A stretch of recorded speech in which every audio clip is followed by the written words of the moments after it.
Hello, നമുക്കിങ്ങനെ ഒരു അടിപൊളി ജാറ് കിട്ടിയ അപ്പം നമ്മൾ വിചാരിച്ച് ഇതിനകത്ത് നമുക്കൊരു മണി പ്ലാന്റ് എങ്ങനെ സെറ്റ് ചെയ്യാമെന്ന്. ഒരു മണി പ്ലാന്റും കുറച്ച് ഗപ്പി കുഞ്ഞുങ്ങളെയൊക്കെ നമ്മൾ സംഘടിപ്പിച്ച് ഇതിനകത്തേക്ക് കുറച്ച് വെള്ളാരം കല്ലുകളൊക്കെ ഇട്ട് വെള്ളം ഒഴിച്ചിട്ട് നമ്മളിതിലേക്ക് ആ ഗപ്പി കുഞ്ഞുങ്ങളെയും ഇട്ട് ഈ നമ്മൾ മണി പ്ലാന്റ് പ്ലാൻ ചെയ്ത് വെച്ചേക്കുന്ന അതിൽ നിന്നൊന്ന് മുറിച്ചെടുത്തിട്ട് നമ്മൾ മണി പ്ലാന്റും കൂടി അതിനകത്തോട്ട് നട്ടു കൊടുക്കുകയാണ്. അതിനകത്തോട്ട് ഇട്ടാൽ മതി. നമുക്കിത് വീടിൻ്റെ സൈഡിൽ മുറ്റത്ത് അകത്ത് വെച്ചാൽ മീൻ ചിലപ്പം ഇതായിപ്പോൾ നമുക്ക് കുറച്ച് മുറ്റത്തോട്ട് മാറ്റി ഒരു വെയിലൊക്കെ കിട്ടുന്നിടത്തോട്ട് ഇങ്ങനെ വെച്ചിട്ട് നമ്മൾ നോക്കിയ പോലെ അടിപൊളിയല്ലേ ഇത് രസമൊക്കെ. ഇതൊക്കെ നമുക്ക് വീട്ടിൽ നമുക്ക് തനിയെ ഇരിക്കുമ്പോൾ ചെയ്യാവുന്നതേ ഉള്ളൂ. അടിപൊളിയാണ് ഇത് കാണാൻ.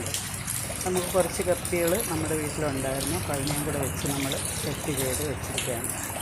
എല്ലാവർക്കും ഇത് ഇഷ്ടപ്പെടുകയാണെങ്കിൽ എല്ലാവരും ഇതുപോലെ ഒന്ന് ചെയ്ത് നോക്കണം. ഇതുപോലെയുള്ള ഗ്ലാസിൻ്റെ ഏതിൻ്റെയെങ്കിലും നമുക്ക് ഇതുപോലെ ഒന്ന് ഒഴിഞ്ഞത് കിട്ടുകയാണെങ്കിൽ നമ്മൾ ഇതുപോലെ വെള്ളം നിറച്ച് ഇടയ്ക്കിടയ്ക്ക് നമുക്ക് വെള്ളം കുറച്ച് നല്ല വെള്ളം ഒഴിച്ച് കൊടുത്താൽ മതി. അപ്പോൾ മീനിനും ഒന്നും പറ്റത്തില്ല, മീനിൻ്റെ ഫുഡും ഒന്നും കൊടുത്താൽ മതി.